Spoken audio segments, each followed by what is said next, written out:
বাইরে অঝোর বৃষ্টির রাত, আর একটা ওয়েটিং রুমের কাহিনী।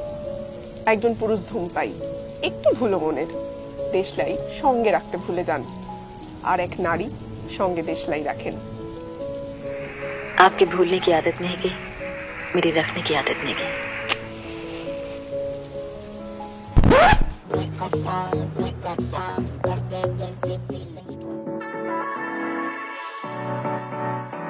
প্রজন্ম পেরিয়ে জেনজি এখন বিচ্ছেদকেও সেলিব্রেট করতে শিখে গিয়েছে, শিখে নিয়েছে সম্পর্কের নতুন নতুন সংজ্ঞা। শীতকালে প্রেমকে ডাকছে কাফিং বলে, সম্পর্কে থেকেও আরো অনেককে অপেক্ষার সারিতে রেখে নাম দিয়েছে benching. Benching, situationship, orbiting, all I need is sex, nothing else. আমি কমিটমেন্ট চাই না।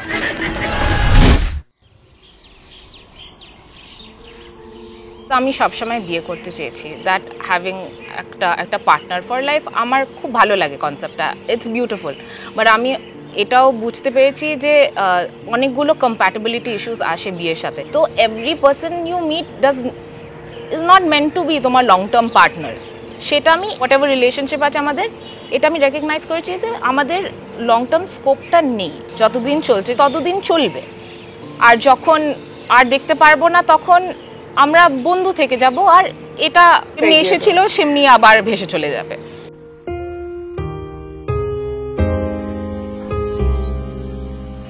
কলকাতা শহর, এ শহরে লাইফ ইন এ মেট্রোর মতন অসংখ্য গল্প আছে, অনেক সত্যি ঘটনাও আছে। নাম প্রকাশে অনিচ্ছুক এক মহিলার সঙ্গে আনন্দবাজার অনলাইন কথা বলেছিল, যিনি এক নতুন ধরনের সম্পর্কে বিশ্বাসী, যে সম্পর্কে কোনো কমিটমেন্ট থাকবে না, কোনো দায়বদ্ধতা থাকবে না। কেবলমাত্র তিনিই নন, এরকম সম্পর্কে এখন আরো অনেকেই বিশ্বাস করছেন যেখানে কোনো কমিটমেন্ট নেই। কিন্তু কেন? হয়তো দুজনের এই আন্ডারস্ট্যান্ডিংই হয়তো শুরু হয়েছিল সম্পর্কটা, যে আমরা কিন্তু এই মুহূর্তে ইনভলভ হতে চাই না।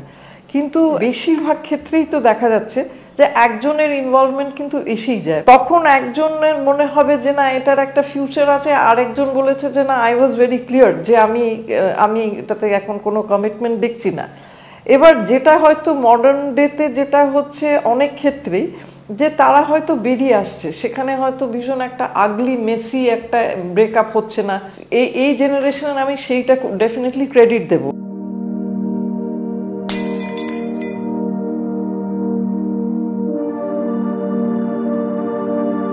(2021-2022) এনসিআরবির ডেটা অনুযায়ী বিচ্ছেদের কারণে দেশে আত্মহননের পথ বেছে নেন 56,244 জন। একই বছরে সম্পর্কের কারণে খুন হয়েছেন 15,499 জন।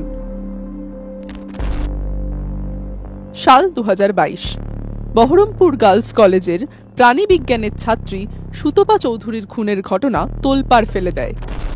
সে সম্পর্কেও ত্রিকোণ প্রেমের দ্বন্দ্ব। প্রেমিকাকে কুপিয়ে খুন করেন প্রেমিক সুশান্ত। পরে তার ফাঁসির সাজা ঘোষণা করে আদালত। তবে একাধিক সম্পর্কে জড়িয়ে পড়ার প্রবণতা নতুন নয়।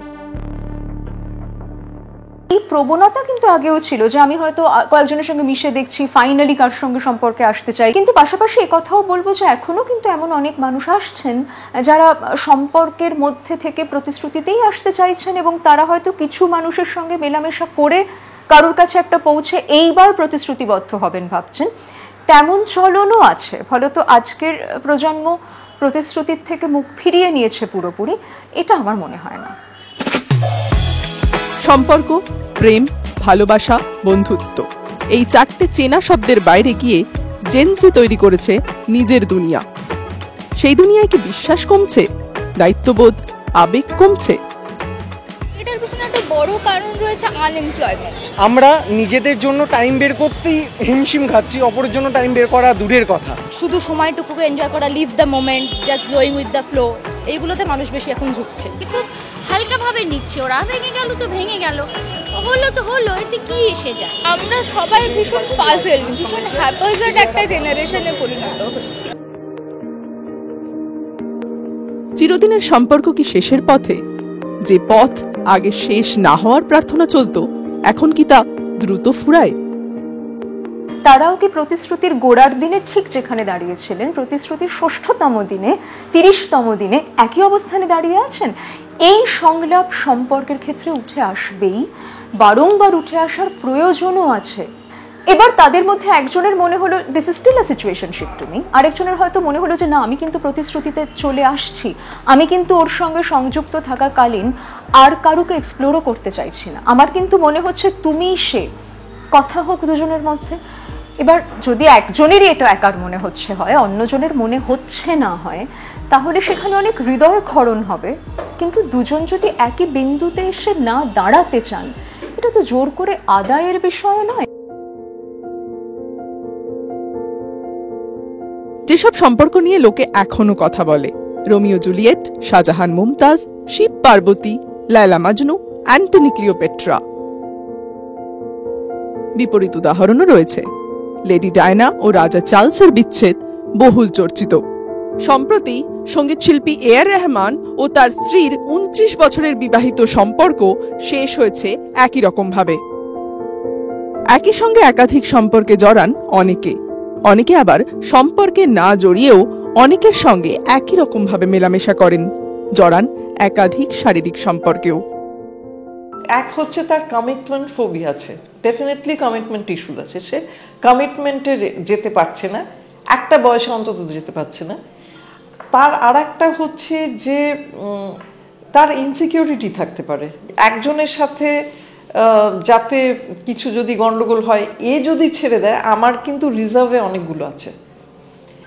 এদের মধ্যে অনেকে সেক্স অ্যাডিক্টস হতে পারে। সেক্স অ্যাডিক্টস হচ্ছে একটা পার্সোনালিটি ডিসঅর্ডার, কিন্তু মানে the other two categories are more common. আমার কাছে একটি মেয়ে এসে আমাকে এরকম বলেছিল যে আমার অনেকগুলো পার্টনার দরকার, আই এম পলিঅ্যামারাস।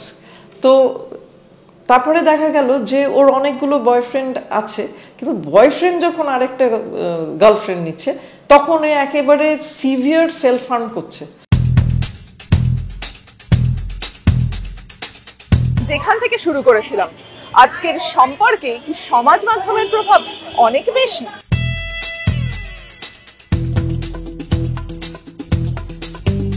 দেখানো ব্যাপারটা যে ও এটা আমার বয়ফ্রেন্ড, আমরা রিলেশনশিপে এইসব করছি, ঠিক আছে ফেসবুকে 1-2টো ফটো দিলাম, কিন্তু অত দেখানোর ব্যাপারটা ছিল না। এখন এটা পুরো অপটিক্স হয়ে গেছে যে আমরা এমনি কাপলস ফটো দেবো, এমনি কাপলস অ্যাকাউন্ট বানাবো, হ্যাঁ কাপল গোলস, মানে হ্যাশট্যাগ একটা না দিলে ইটস নট ভ্যালিড। একটা রিলেশনশিপ মতো একটা সুন্দর জিনিসটাকে ওটা কোয়ান্টিফাই করে নিয়েছে যে এই চেকলিস্ট আছে, এই checklist needs to B mate. It's খুব টেকনিক্যাল হয়ে গেছে। নতুন প্রজন্মের চাওয়া পাওয়া বদলাচ্ছে। আনন্দবাজার অনলাইনের সমীক্ষায় উঠে এলো, মেয়েদের চেকলিস্টে রয়েছে আর্থিকভাবে প্রতিষ্ঠিত ছেলে, কমিটমেন্ট চাইবে না, তার মাচো লুক থাকবে, যে স্পেস দেবে এবং নাক ডাকা চলবে না, এমন ধরনের বহু চাহিদা। ছেলেদের চেকলিস্টে উঠে এসেছে আর্থিকভাবে প্রতিষ্ঠিত হতে হবে একটি মেয়েকে, যে পরিবারকে সময় দেবে, যিনি স্বাধীন চেতা হবেন, পরনিন্দা পরচর্চা করবেন না এবং যৌনতায় সাবলীল হবেন, এমন বহু ধরনের দাবি। They're looking for a lot of subtle things, a lot of subtle intangible things. যেই ইনট্যাঞ্জেবল জিনিসগুলো কিন্তু আরেকজনের পক্ষে, maybe for the Indian man, সে হয়তো এখনো ওরম ইভলভড হয়নি, কিংবা তার আপব্রিঙ্গিংটা অতটাও কিছু একটা হয়তো এম্পাওয়ার্ড উমেনের দ্বারা হয়নি, কাজে সে কিন্তু ওই জায়গাগুলো ঠিক বুঝতে পারছে না। একজন আমার কাছে এসেছিল যে সেই মেয়েটি, সেই ছেলেটি ইভেন বিদেশে গেছে, বিদেশে গিয়ে সে পড়াশোনা করেছে, ফিরে এসছে, সে নিজেকে একটা ভয়ানকভাবে লিবারেটেড একজন মনে করত, কিন্তু তার যে গার্লফ্রেন্ড সে একজন পিএইচডি করছে, কিন্তু সে এক্সপেক্ট করছে যে না, কেন ওর মধ্যে একটু ওই মানে একটু পেট্রিয়ার্কিটা কেন অ্যাকসেপ্ট করছে না মেয়েটি।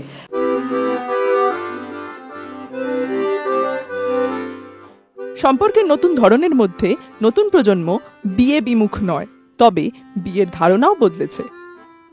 না, আমার মনে হয় বিয়েটা নিয়েও না আমাদের একটু ভেবে দেখতে হবে। বিয়ে একটা প্রতিষ্ঠানটার মধ্যে মানুষ আগেও যখন যেতেন, তাদের যাওয়ার প্রয়োজনীয়তাগুলো কোথা থেকে আসছিল?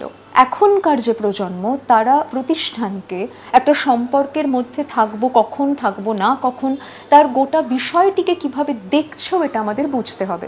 আমরা কিন্তু বহু সময় দেখতাম যে তারা বিবাহকে এভাবেও দেখছেন, সকলে আমি বলছি না, কেউ কেউ, যে বিবাহের মধ্যে না থাকতে পারলে আমার অনেক জীবনের নিরাপত্তা যেন প্রশ্নের মুখে পড়ে যাবে, বা আমি একদম একা হয়ে যাব, বা আমার পরিপার্শ্বের মধ্যে থেকেও যে বিয়ে কর বিয়ে কর বিয়ে কর একটা চাপ তৈরি হয়, আমি তার সঙ্গে বোধহয় লড়ে উঠতে পারবো না। সেখান থেকেও হয়তো কখনো কখনো তারা বিয়ের সিদ্ধান্তে হ্যাঁ করতেন। কিন্তু বিয়েতে হ্যাঁ করা মানেই তিনি একজন খুব দায়িত্ব সম্পন্ন প্রতিশ্রুতি সম্পন্ন মানুষ আমি এটা মনে করি না।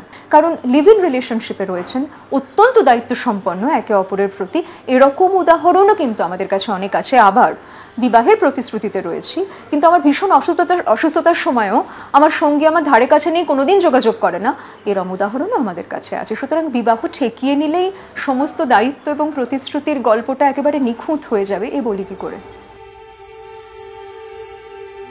পথ বেঁধে দিল বন্ধনহীন গ্রন্থি, আমরা দুজন চলতি হাওয়ার পন্থী। শিলং পাহাড়ে গিয়ে অমিত রায়ের দেখা লাবণ্যের সঙ্গে। সেদিন বাড়ি ফিরে অমিত নোট বইতে লেখে, পথ আজ হঠাৎ একই পাগলামি করলে। এই কাহিনীর তৃতীয় চরিত্রের নাম কেতকী। সম্পর্কের বারমুডা ট্রায়াঙ্গেলে অমিত লাবণ্যের হাত ছেড়ে কেতকীর হাত ধরতে চায়, লাবণ্য বেছে নেয় শোভনলালকে। কাহিনীকার লেখেন, তোমারে যা দিয়েছিল সে তোমারই দান, গ্রহণ করেছো যত, ঋণী তত করেছো আমায়, হে বন্ধু বিদায়।